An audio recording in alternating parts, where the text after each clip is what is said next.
Good morning and welcome to this, which is a webinar by myself, Lat Blaylock, editor of RE Today magazine, about the spirited arts approaches to religious education. In the next hour, I'm going to give you an extraordinary guide to some amazing examples of children's and young people's work, inspired by religions and worldviews and expressed in different art forms. The webinar is a presentation to give you the chance to plan for your pupils, whether they are in the early years or infants or juniors across the age ranges, to enter the National Association of Teachers of RE's competition called Spirited Arts this year. The competition runs through 2022 and the closing date is 31st of July. So you have until the end of the school year to get some entries in. I'll explain the competition as we go along through some examples. But let's start with a great example of a pupil's poem. 9-year-old Elizabeth has written this poem in our Searching for God category. It's called Where is God? He's everywhere, all around, in the air, in the meow of a cat, and in the picnic spot where you sat. He's in the sun which comes out every day, and in your voice when you say, come and play. He's in the highest mountain and the smallest crumb. He's in the good deeds of everyone. He's in your heart and in your soul. He's with you when you score that great goal. Where is God? He's easily found. Just look around. Elizabeth, of course, is expressing her own worldview here. She's a believer in God, and she gives it full poetic expression, doesn't she? Do you want your 9-year-olds, from wherever they're coming from, whatever their opinions and views of the world might be, do you want them to express themselves with this kind of depth and profundity? And what a fine use of language in Elizabeth's entry.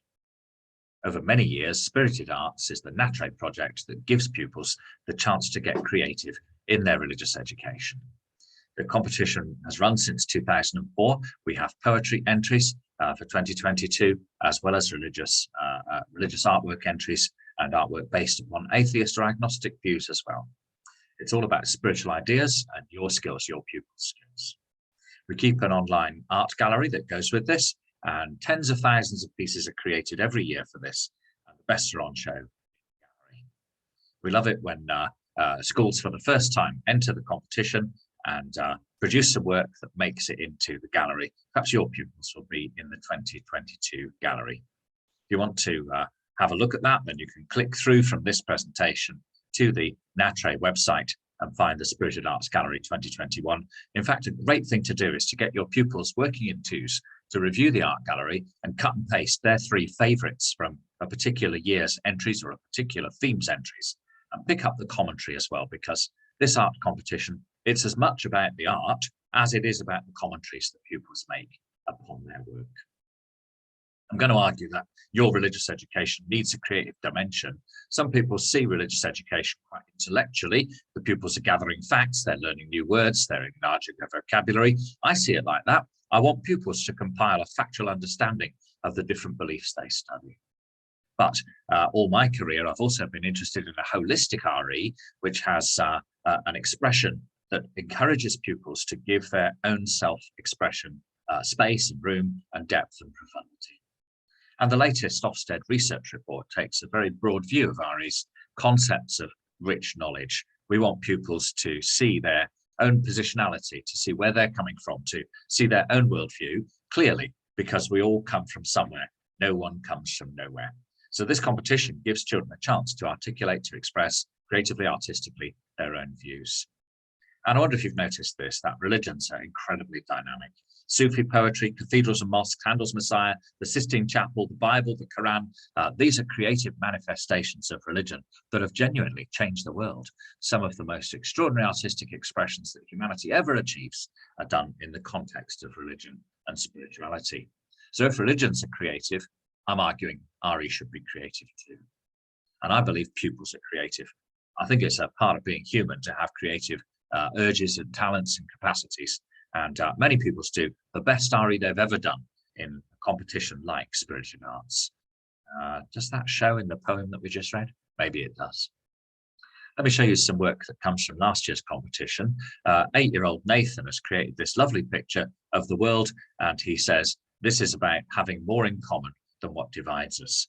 It doesn't matter what your skin color is, all the bubbles support us. Can you see the bubbles coming down through the atmosphere to the human hands and all the different colors that are raised up in Nathan's picture? My main idea is the planet holds all the skin colors and the work stands against racism. Is it worth giving Nathan time in his RE to express his vision, his view of human equality? I think so. Eleanor is 10, she's a bit older, so she can do more.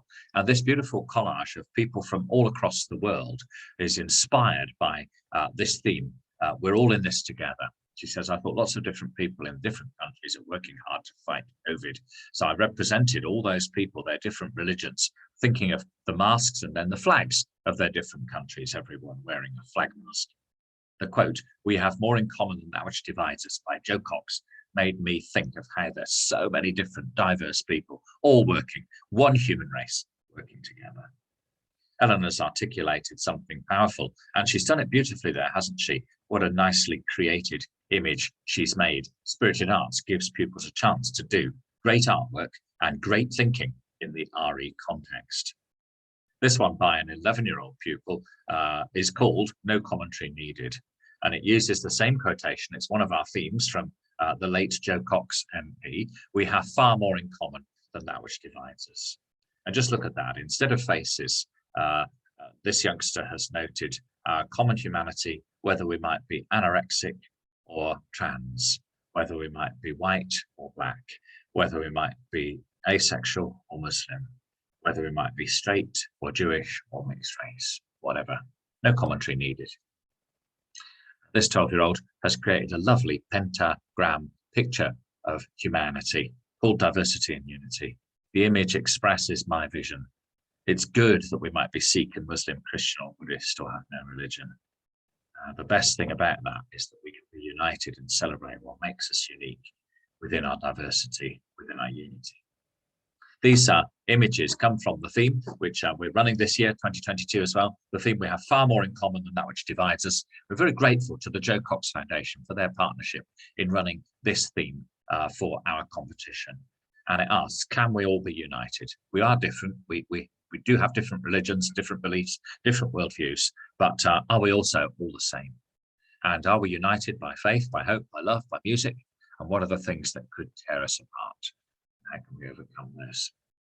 If you want to run this theme with your classes, with your pupils, then please use some specific religious ideas and quotes from the Muslims. Prophet Muhammad, peace be upon him, says that Christians and Muslims should be the nearest in affection. You could use that, couldn't you?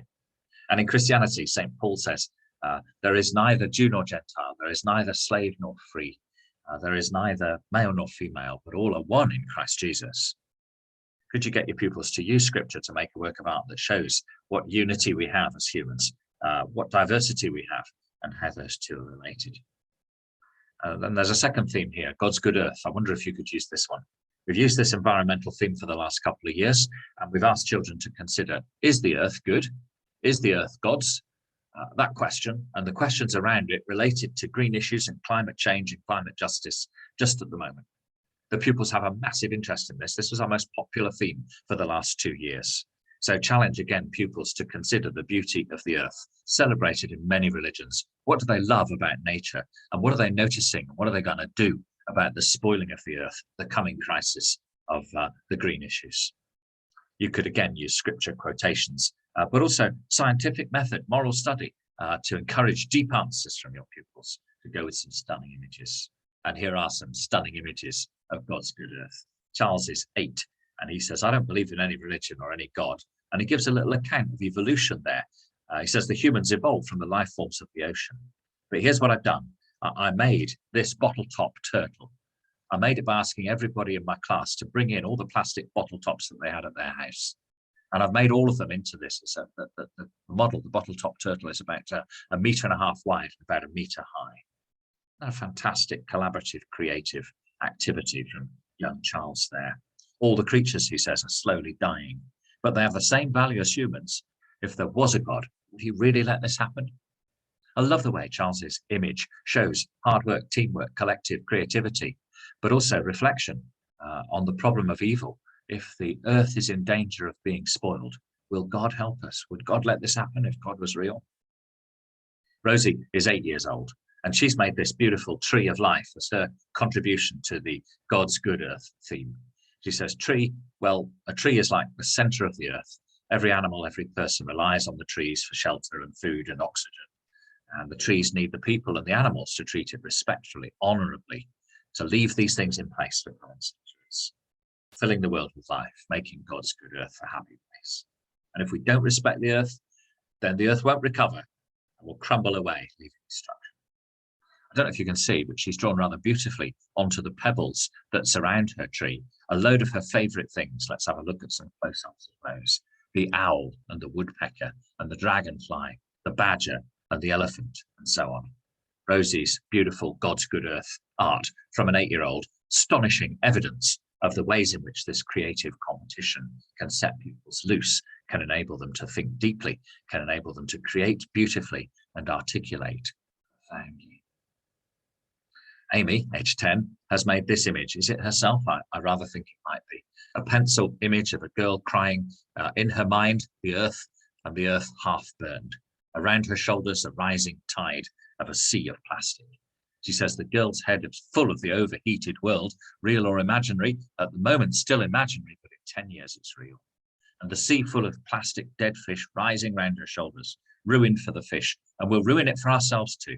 Literally, we are drowning in our own stupidity. God help us. That's a real piece of campaigning artwork, isn't it? Saying to people my age, people your age as teachers watching this webinar presentation, saying to us, listen to the 10-year-olds and change the way you spoil the earth to a way of caring for it. Let me just move into key stage 3 for a moment here and look at this. I wish I could paint like this. I wish I could have vision like this. I don't. But sometimes the pupil's creativity is ahead of us as teachers, isn't it? You see that it says guidance, organization, and deliverance. G-O-D. Does God give guidance, organization, and deliverance to the earth? The girls, Isabel, Charlotte, and Astrid, in year 7 or 8, they've chosen the title Mother Earth, inspired by the Hindus and the pagans, the Hindu concept of Brahman, God in everything, and the pagan idea of Mother Earth, based on the worship of nature that is common in pagan traditions. God is like a mother. She has given us life. She continues to sustain us. And it's spiritual because it reminds you, us, any viewer, that the earth's a gift and we belong to it and we should care for it. So very relevant at the moment, say the girls. Humans are at a stage in their existence where they need to start caring, put the earth first. Beautiful and powerfully argued. And interesting in that it draws upon 2 different traditions of belief, the Hindu and the pagan. And some entries, we get a lot of artistic entries, a lot of 2D visual art, but we get entries that are video-based and poetic and from other art forms too, like Poppy's 13-year-old poem, I Wonder, Gaia. I wonder what it was like at the start when Gaia was a child. She cared for us, gave us life. We saw no poverty, no pollution, no strife. I wonder what it's like now backstage in the theatre. Is Gaia on the torture rack as we search for coal, roughly breaking her back? I wonder, can we stop the inevitable from happening? Can we give our life, give her the chance not to wither? You wonder why the natural disasters are repeatedly occurring. Gaia sees the backstage shows. Yes, my friends, she knows. The Gaia hypothesis, James Lovelock's brilliant idea that we might treat the universe, the world in which we live, as a living organism, a single living organism, is deeply understood, I think, in 13-year-old Poppy's poem. And her metaphor of Gaia at the theatre is made to work rather well, isn't it? It's original work. And often in RE, we get pupils to remember things. But I believe also in RE, we should get pupils to create, to conceptualize, to be original, to come up with ideas of those 2 themes are both available to you. You could choose the theme that your classes are going to work upon in this competition, or you could let them choose between 2 or 3 or 4 or 5. There are 5 themes in all for this year's competition. And here's the 3rd one, searching for God. Pupils who are atheist and agnostic, and those who believe in God in, say, the Sikh or the Jewish or the Muslim or the Christian tradition, all have different diverse beliefs, but very important for some, life-changing beliefs. What you think about God can become the mainspring of your spiritual life, and it's so for some people within religions. So in this theme, very, very popular over many, many years, we ask pupils, where is God? Is God to be found in your heart, in prayer, in the temple, in the stars? Or is it better to say God is hiding? She is nowhere to be found. God is unreal. God is imaginary. These answers from all different worldviews, all different perspectives are all welcome in the competition. This is an RE competition for everyone, not just for people who come from religious family cultures. So getting pupils to think hard about how the search for God in human communities has progressed or has not progressed, that thinking process is a great bit of religious education. And we've stimulated pupils to consider how to search for God. What if you invented a God detector machine? What would that be like? What would it do? Can you find God in prayer? Can you find God among those who suffer the most, as some religious believers argue? In Jewish scripture, Psalm 42 and Psalm 43 use a refrain, a chorus in the Psalms that repeats, people ask me continuously, where is your God? People ask me continuously, where is your God? And that suggests that you can look in scripture, different traditions, Jewish or Christian, Sikh or Muslim, to see what those traditions have to say about belief in God, and encourage pupils to reflect theologically, to use the methods of the study of God from different religions, as well as philosophical argument and their own creativity, to make some work in response to this searching for God theme. Almost all of us, surely, somewhere in our syllabuses, somewhere in our schemes of work, we have units of work which involve an understanding, developing an understanding of what believers have to say about God, and what agnostics and atheists have to say about living without God, about living the one life we have as humans, as the humanists put it, living that life. So again, some examples here. I love this piece of work. Would you just have a look at it and see what you think you're looking at? What can you see?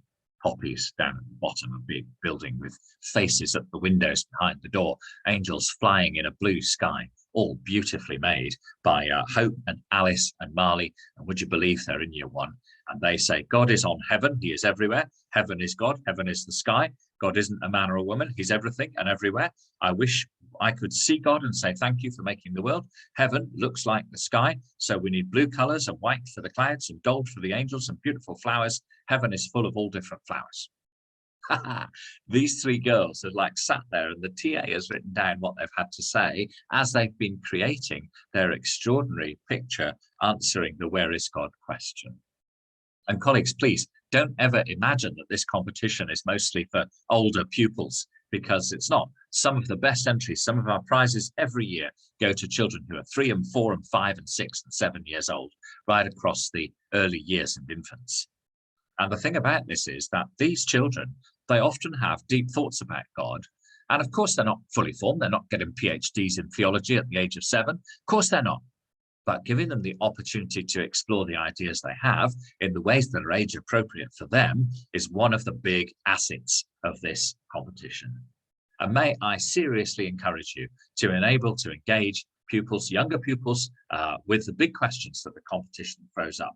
Is it true, for example, that there's more in common than what divides us between every human being? Is it the case, for example, that we live on a beautiful planet, but we're in danger of spoiling it? Is it God's good earth? And if it is God's good earth, how should we care with it? What should we do about the fact that human behavior has done so much to pollute the seas, to damage the environments of so many beautiful animals, creatures of the earth, and now threatens even humanity ourselves? And in the search for God, which many people from many religions consider such an important part of the human quest, searching for God. In the search for God, what have 5-year-olds got to say? Loads of good things, as you can see from this image by Hope and Alice. Here comes the next one. And sometimes it's worth really looking hard at a picture before you hear what the student, the pupil, has to say about it. This is just such an example. It's a felt tip pen picture. And what can you see in it?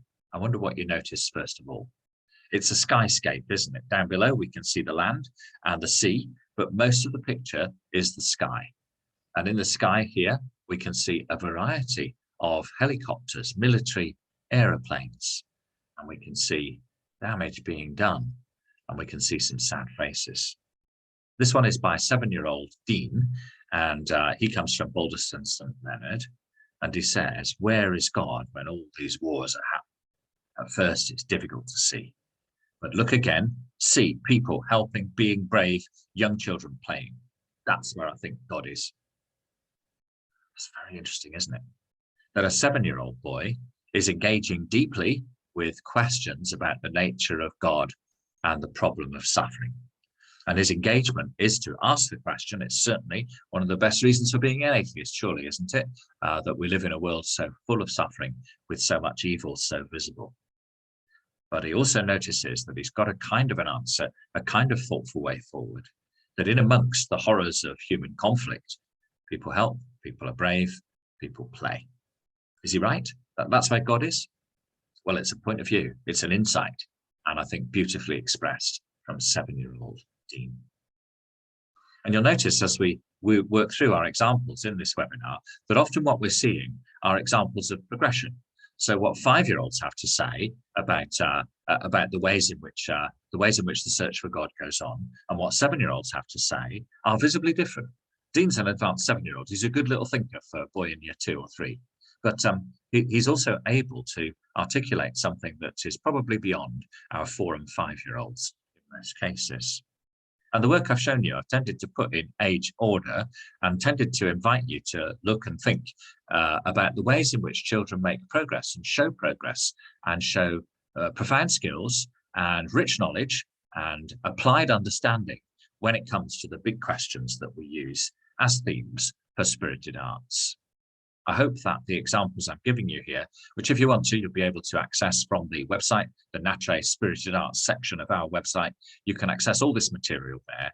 I hope that you'll find that there's much that gives you a chance to share with primary pupils, a chance to model. If you show them Dean's work and say there's a model of a 7-year-old boy working hard, thinking hard about the question, searching for God. Where is God when there is war and conflict? I hope that you'll be able to use that to model and stimulate to your own pupils some of their own deepest thinking in religious education. Let's go a little further up the age range there. And here comes Nyati from Churchill School. And Nyati is 10. And look at the work first. Do notice that it's put into like a stained glass window frame, an arch window frame. Notice how carefully every leaf is drawn. Notice the beauty of the ocean and the mountains and the trees. And the image of Ganesh, the image of the Hindu god Ganesh, human body, elephant head. And notice that that image is superimposed on a heart that is collaged in purple and pink and orange. Nyati says, I feel God's everywhere. And that's why the rivers and the mountains and the moon and the sun are important. Most of all, most important, God is in my heart and supports everyone in the world. And the colors are for calm and peace. God who makes peace in the world. That's really interesting, isn't it? Out of Nyati's own Hindu tradition comes an image of God as Ganesha.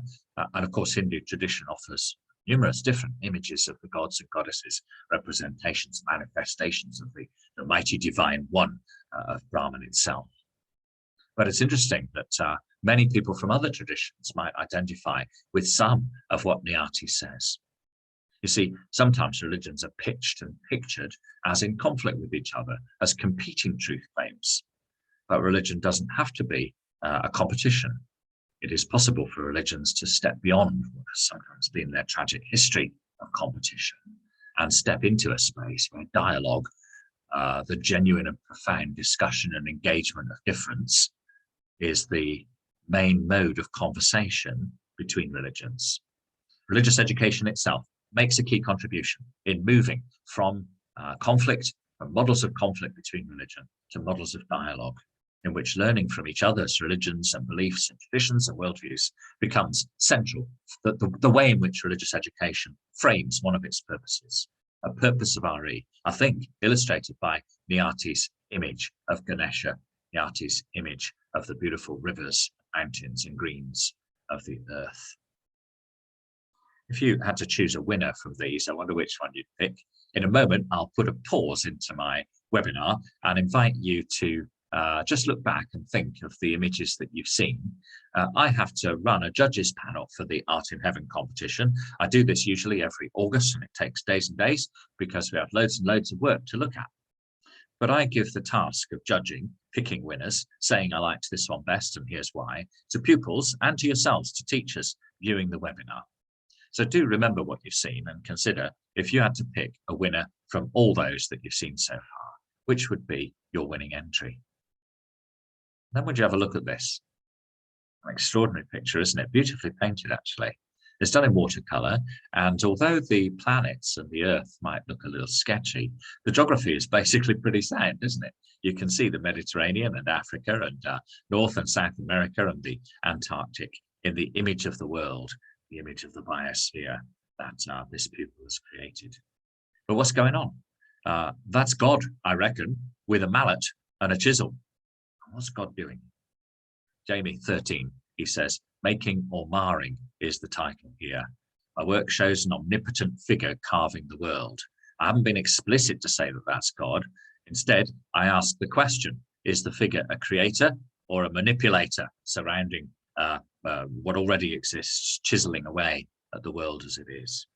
The picture might represent the universe, but equally, it could represent the marring of the universe. Is it making or marring? The piece is very figurative, so you might think it's the creator at work with a mallet and a chisel, but there's ambiguity there too. Is the figure enhancing the world or destroying it, shaping Africa lovingly or tearing the continent apart? You see, by the time pupils get to the age of 13, and some pupils who are 10 and 11 are ready to do this, then they're ready to wrestle a question to the floor and give it a sharp smack and see if the question can be made sense of. And what's happening there is that James is recognizing the ambiguity of the world as we find it. Is the world the product of a loving creator, or is God actually responsible for marring the world? Is the created order evidence of a good God, or evidence of no God, or evidence of an indifferent mighty power behind the universe? And as he wrestles that question, as he considers carefully, I think it's the time he spent making the work of art that has given him the capacity to write so thoughtfully about what's going on in his picture. As he does that, I think that the creative process itself enables the pupil to understand better what's going on in their own thinking, in their own mind. So it's good, isn't it? It's well articulated work from young James. And as James puts his ideas into words there, what's enabled him to do that? Maybe the teacher giving him the opportunity to think. That one you might think is a bit advanced to share with some of your Key Stage 2 pupils, but I don't think so. I think it's really good for Key Stage 2 pupils to look at work done by somebody, for instance, who's 13 years of age and think to themselves, oh, wow, never thought of that before. Because one of the ways in which this presentation, these works of art, can be used is to model the quality and the progress of children's theological, philosophical, religious, spiritual thinking as they grow older. I'm going to use the theme of celebrations with you in a moment, but can I suggest at this point that you actually pause the presentation? Can I suggest that you pause the presentation and think about the three themes that I've shown you so far? The first one, is there more in common than that which divides us? The Joe Cox quotation. And as I said, we're grateful to be working with the Joe Cox Foundation in collaboration with them on that theme, and some fine work, some fine teamwork and some fine individual work from pupils age 3 or 4 right through to pupils age 16, 17, 18 in the sixth form. Some fine work has emerged from that theme. Is it true that despite our religious differences, despite the fact that we come from atheism or agnosticism, from being spiritual but not religious, from being Christian or Muslim or Hindu or Sikh, is it true that despite our differences, there is much more that unites us as human and humane than what divides us? You might like that theme. And then remember the work that I've shown you from the God's Good Earth theme, the environmental engagement theme, the green issues theme. And then remember the work from the Searching for God theme. Would you have a think as you pause, and would you consider what you've got in terms of ideas for your own school from the presentation so far? I think that the next two themes that I'm going to show you, and some of the points that I want to make in relation to the ways in which the competition can help you, I think there's more to come. But at this point, a good idea to take a piece of paper, to write a memo to yourself, to your RE colleagues, to your teaching team, maybe to your head teacher or governors, to say, in the coming year, we want to enter through religious education, the spirited arts competition, we might use one of these themes. We might set the competition up in this way. We might get pupils in year 6 to organise it so that they can run it across the school. We might seek a volunteer governor to chair a year 6 committee to judge the entries that our own pupils make. Would you like to do this as part of RE and Art combined over a few weeks, or would you rather have an RE and Arts week, an RE and Arts day, in which pupils from all across the school engage in the competition and produce their works of art? I'll stop speaking for a moment. Now's the time to pause, write yourself that memo, and consider, could I use what I've seen so far to enable creative, artistic, thoughtful, philosophical RE in my school this year?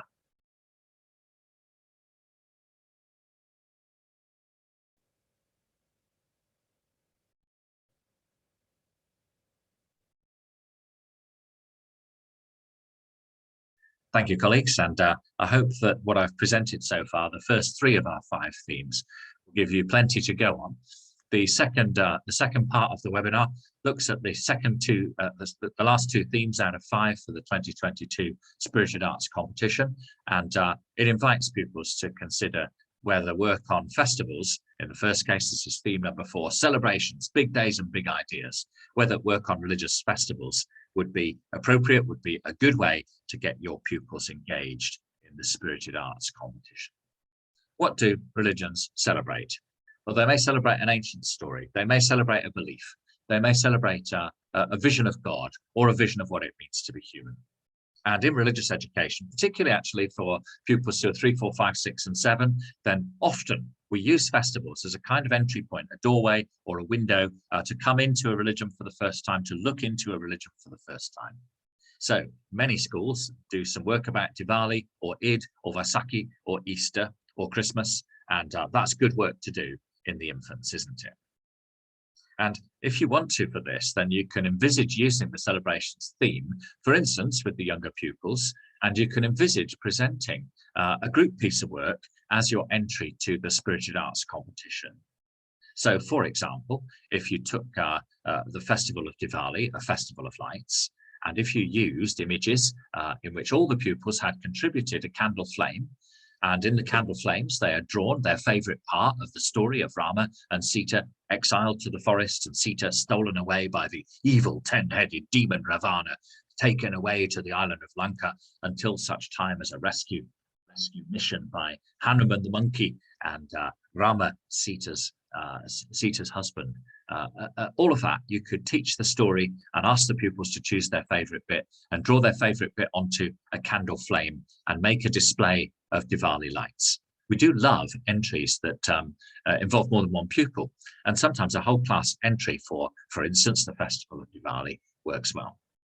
What if you took the symbolism of new life from the Christian festival of Easter and said, okay, we're going to give every child an egg, and the egg will be in 2 halves so that it can open. So it's got a cracked eggshell there, and on one half of the egg, the pupils might draw the thing they love most about Easter, and on the other half of the egg, they might draw what they think is the most important part of the story of Jesus in Holy Week and at Easter. Because an egg, it looks like a stone, it looks like a pebble, it looks like a dead thing, but actually an egg is the source of new life. The chick comes from the egg. And if you teach children effectively, thoughtfully about Easter, then asking them all to respond and then to create, I don't know, maybe a 30-piece work of art in which 30 children have contributed an egg to the display, then we love to see that kind of work because it encourages a collective, a team-based approach to religious education. Notice there that I'm talking about the kind of festivals that religions run once a year. So Vaisakhi in the Sikh tradition happens once a year. Eid al-Fitr, Muslim festival, happens at the end of Ramadan, happens once a year. But celebration isn't confined to annual stuff. Jewish people see Shabbat as a weekly celebration of the rest of the Almighty at the end of the 6 days of creation in the story from Genesis and chapter 1 from the Torah. And sometimes a concept is what gets celebrated, isn't it? Have you noticed that sometimes, for instance, in different religious traditions, the creativity that has gone to make up our beautiful world is celebrated in various different ways. So you might, for younger children, take an annual celebration or a weekly celebration, a festive occasion that happens around a particular concept, and teach that to your pupils and encourage the pupils to engage with scripture, with story, with memory, and have a look at the ways in which the celebration happens. Then notice, please, as well, that there are lots of similarities between festivals, although those have grown up thousands of years, thousands of miles apart in different cultures and different religions.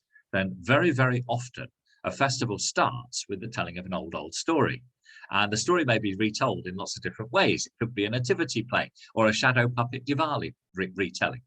Or it might tell stories of Prophet Ibrahim, peace and blessings of Allah upon him, or stories of Prophet Muhammad, peace be upon him.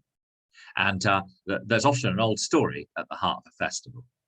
And the story is remembered. It's often reenacted in some ways. So Jewish people gather around the Seder table in the family, and there's roast lamb and red wine and matzah bread and haroseth and bitter herbs and salt water on the table in front of the Jewish community, in front of the Jewish family. And the youngest in the family asks the questions that lead to the retelling of the story of how the vile old fascist Pharaoh enslaved the people of God for centuries until God sent Moses to demand, let my people go. Notice there that the power of story is often at the heart of the festival. And story leads to excitement and memory and the celebration of community values, such as freedom at Passover, such as new hope at Easter, such as the celebration of the gift of the Holy Quran to the Muslim community, remembered through Ramadan and at Eid al-Fitr. And big days often have big ideas behind them. Now, those, of course, are celebrated in different ways in different communities, but community gatherings, big food, festivals are always about big food, often food with symbolic meaning, often food with a long tradition behind it. And the love, the community, the family life, the celebration in the big community of synagogue or mosque, gurdwara or church, those celebrations are often present.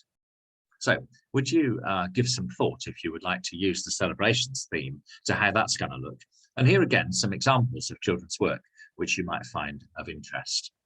I love this one from Mikara. He's 5, and he's been doing the Diwali story, and he has made a felt picture.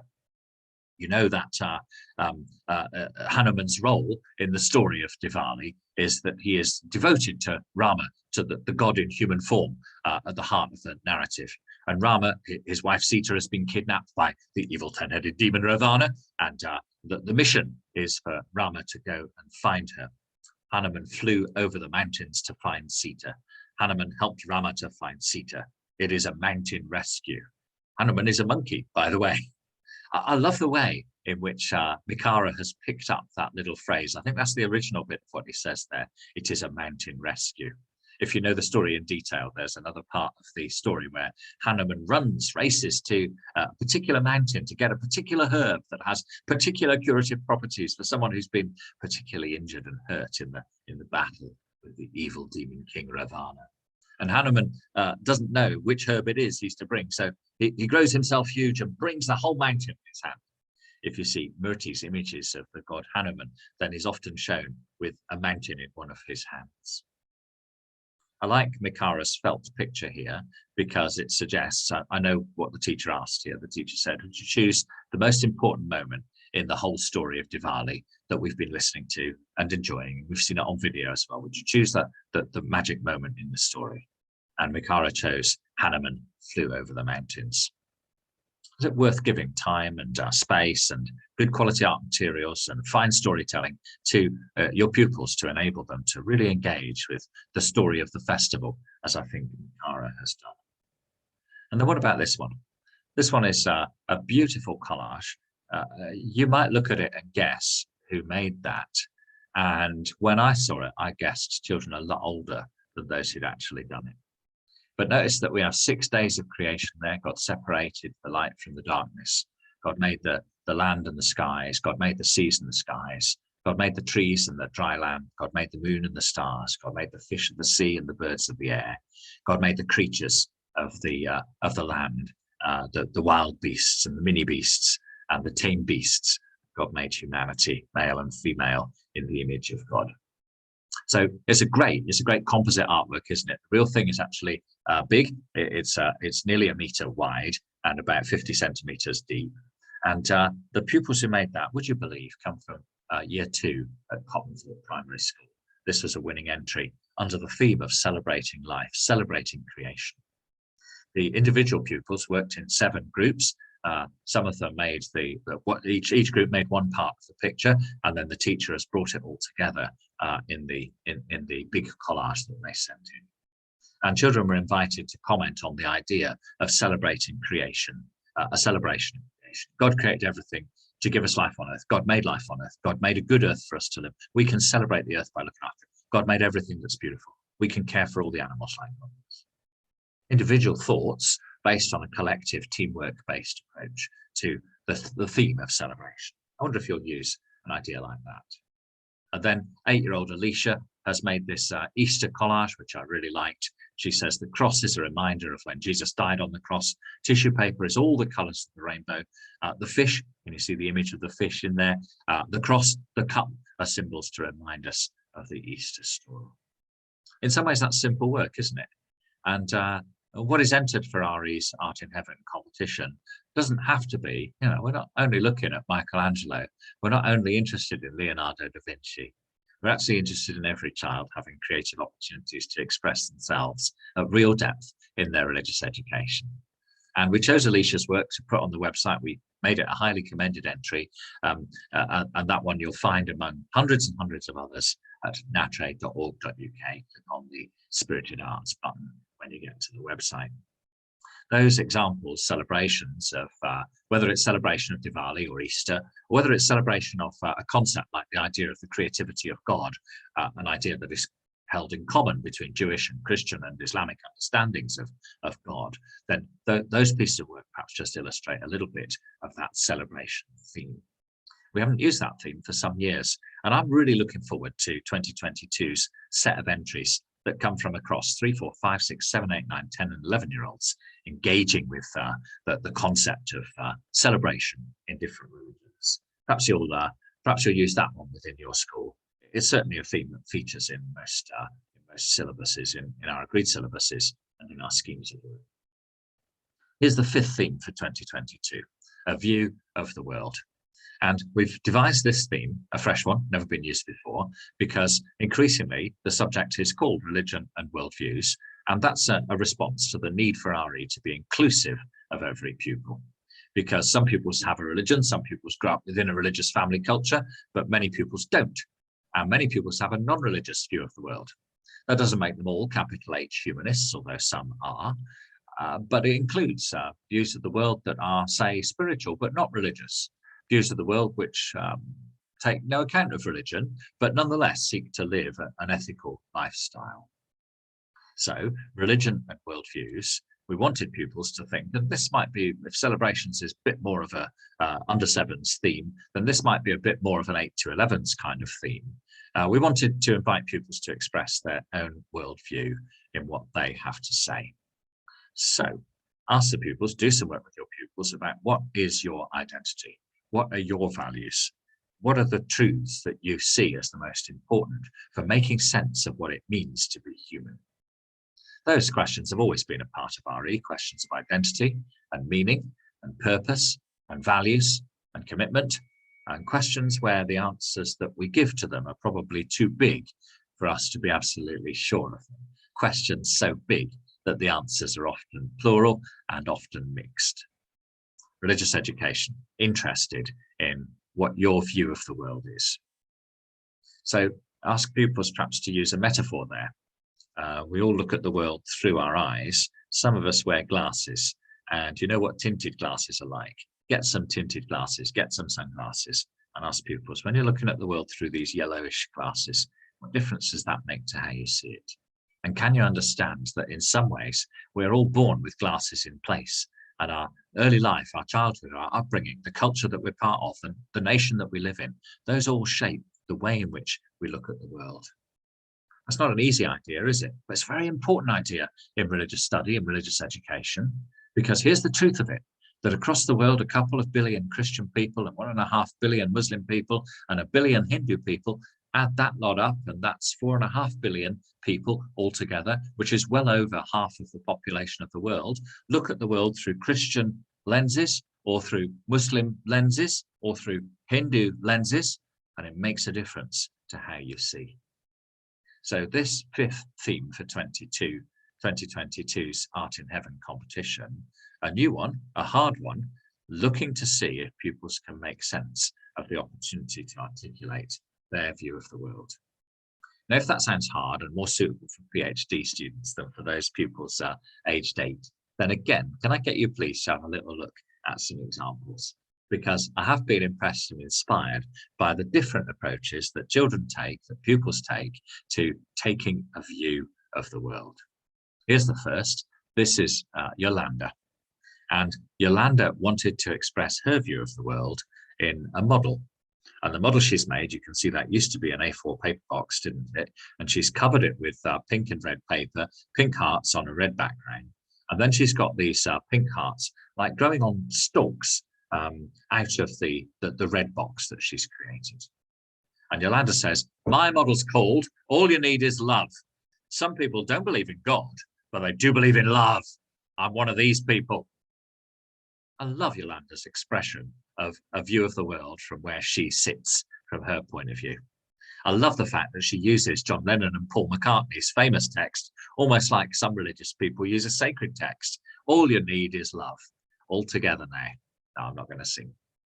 And I love the fact that in her religious education Key Stage 2 classroom, she has been at liberty to express herself as a young atheist, positively. Don't believe in God, but I tell you what I do believe in. I believe in love. Good for you, Yolanda. If you do the Worldviews theme with your pupils, then do show them Yolanda's work, and you might show them Lara's as well. My worldview, we are the Big Bang. You can see two planets colliding to form the Big Bang. Millions of particles, different shapes and sizes and colors, particles coming together to form our solar system. The tiny particles and the big particles show me something about equality. She's not quite got the syntax sorted there, has she? But she's 10 and she's reaching towards a big expression that says the way in which the universe has been formed by the Big Bang leads me to believe that we might all be different shapes and sizes and colors, but we are all. And then a powerful question to finish her short piece of writing. I am left wondering, was God responsible for the Big Bang? You see, many young people, many children aged 10 like Lara, their worldview is not particularly all sorted out, done and dusted. That's true of people in their 20s, 30s, 40s, 50s and 60s as well, of course. Our worldviews are in some ways in flux. They're plastic. They're like Play-Doh. They get reshaped by experience. And Lara knows that her worldview is in some ways tentative. Lara gets it that you can't be too certain of this. But tentatively, thoughtfully, brilliantly, I'd say, for a 10-year-old, she gives us some key facets of the ways she sees the world. Here's another one, this one from a slightly older pupil, and look at that. You can see the map that the pupil has used to create this human face.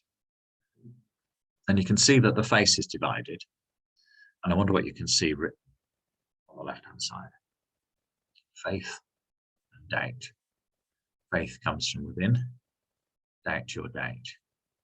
Anne Frank, Mahatma Gandhi.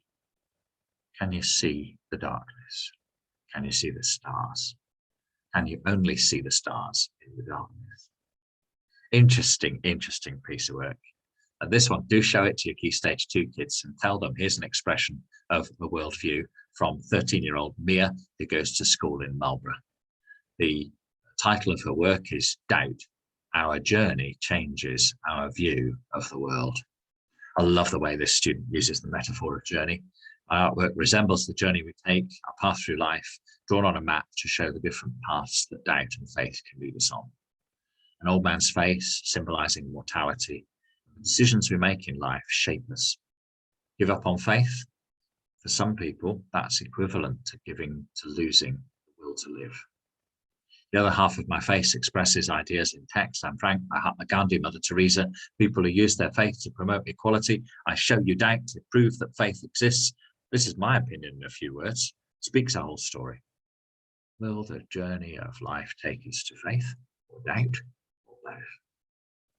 Again, notice, just like the previous piece of work, the place that questions play in enabling pupils to think, and what is my own worldview?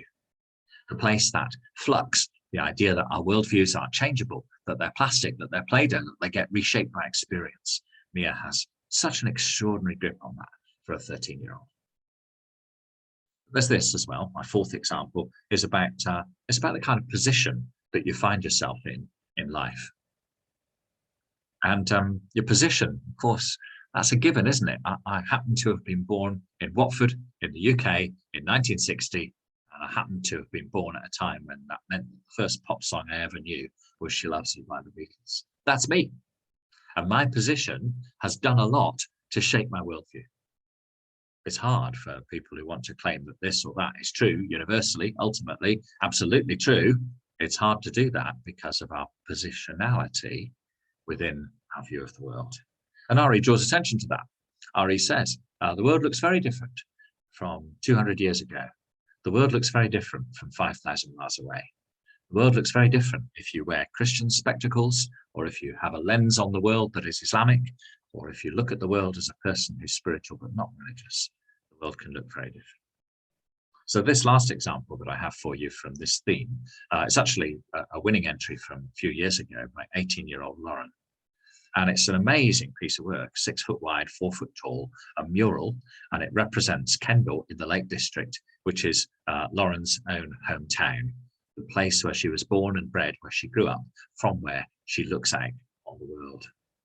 And she quotes Gaudi, the brilliant architect of Barcelona, of course, a fantastic Catalan architect. She says, the straight line belongs to man, but the curved line belongs to God. Nature is used widely in the Bible to blend nature with God. Psalm 121. I look to the hills. Where does my help come from? My help comes from the Lord who made heaven and earth. The basic shape of my mural is hills and river and the buildings inside the hills surrounding the town, like the feeling that God surrounds us.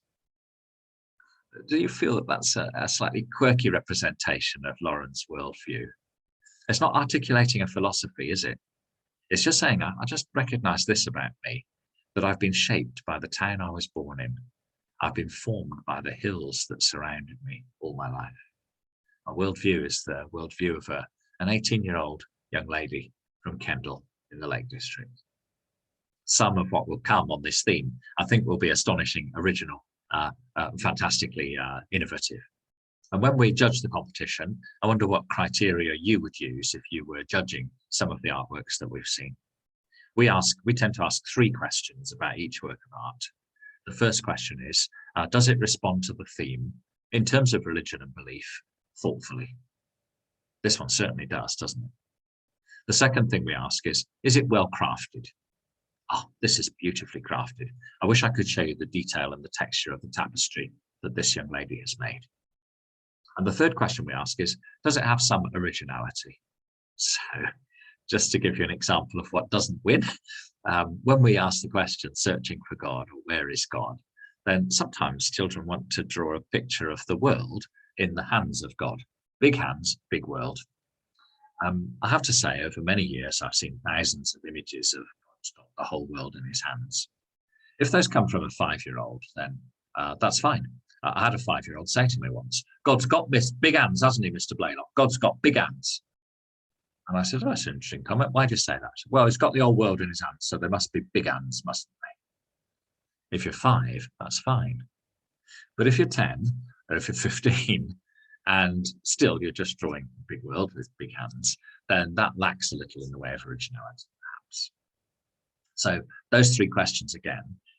Does it respond thoughtfully to the religious or philosophical question that's in the title? So is it a thoughtful response to the theme? Second question, is it well crafted?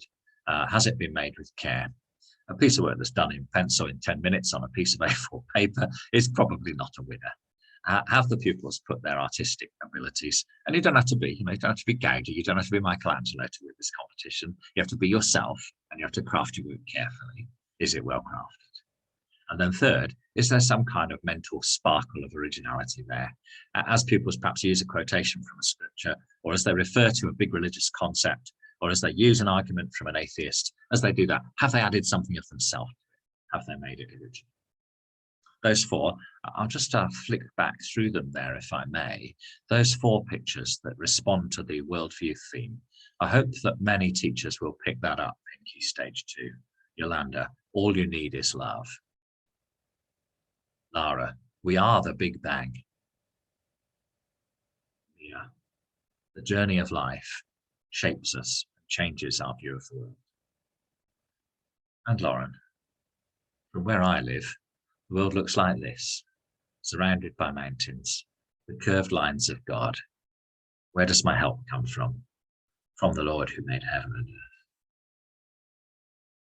So we're coming towards the end of our time here. The competition offers 5 themes. I hope you'll use one of these themes with your pupils. We've been through all 5. I've given you some examples of each of the themes. Do share those with your pupils, and do use the website to gather more examples. We have argued that religions are creative, and therefore pupils can be creative too in RE. I'm suggesting to you that creativity, we sometimes think then art, poetry, tapestry, that sort of thing. You don't have to think of it like that. Actually, creative thinking is the one mode of creativity that's essential in RE. So you don't have to be good at music or good at architecture or good at art to do well in this competition. You must be good at thinking about meaning. Meaning making is the core. And I've argued that every human, every child in every class, everyone in your school is creative. Not that they can all do visual art or they can all write poetry, but go to find the modes of creativity that work for them. And is it true that many pupils do their best RE work when creative horizons are open? I believe it is. And I haven't talked much about this, but I'll say it now, that creativity is very close to human spirituality.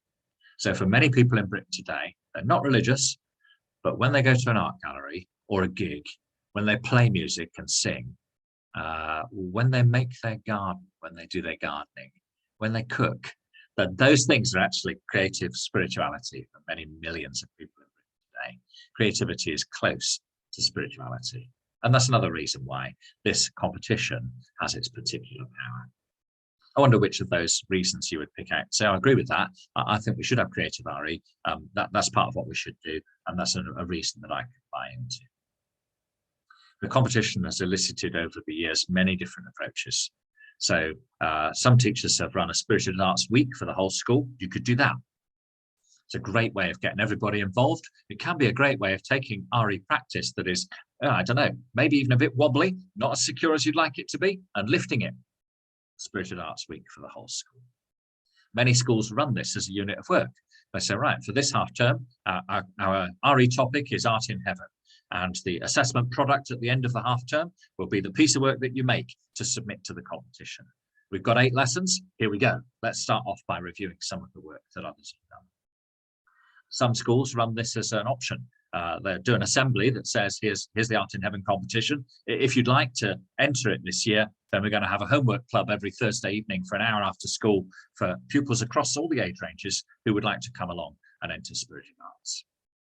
Some of the best work comes where the art department contributes artistic technique, contributes great art resources, and contributes an understanding of the creative processes that in RE sometimes are not quite so visible.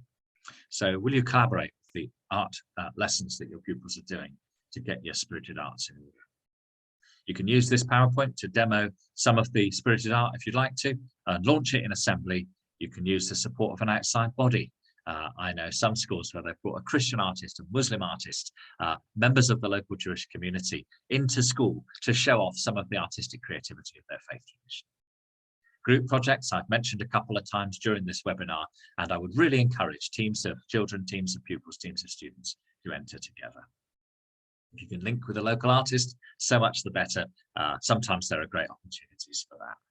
And if you get your year sixes to run the show for the pupils who are in year one or in reception, if you get year sixes, year fives or year sixes to be involved in leading the competition, well, that shows, doesn't it? It shows the younger pupils something to aspire to.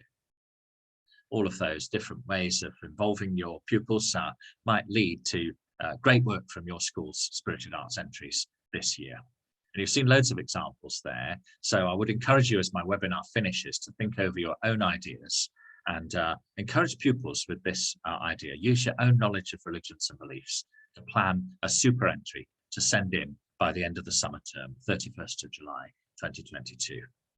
And there is on the website a writing frame to enable pupils to write well about their work. Use that. 250 words is a good maximum, but sometimes the write-up needs only be 50 words or 15 words to show the quality of what the children have done. Hundreds and hundreds of entries on our Spirited Arts galleries, easy to find. Wish pupils good luck. I wish your school good luck as you enter. We have £1,000 of prize money this year. We will give that as 25 prizes of £40.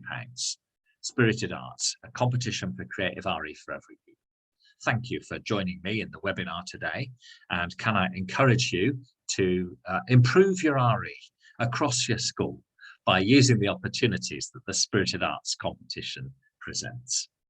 There's a final click through to the gallery from 2021, which shows off, as I've said many times, dozens and dozens, hundreds and hundreds of pieces of effective, exciting and creative RE work. Hope your pupils find that this can let their imagination loose, get their creative juices flowing and produce some of the finest RE of the year. Thank you very much.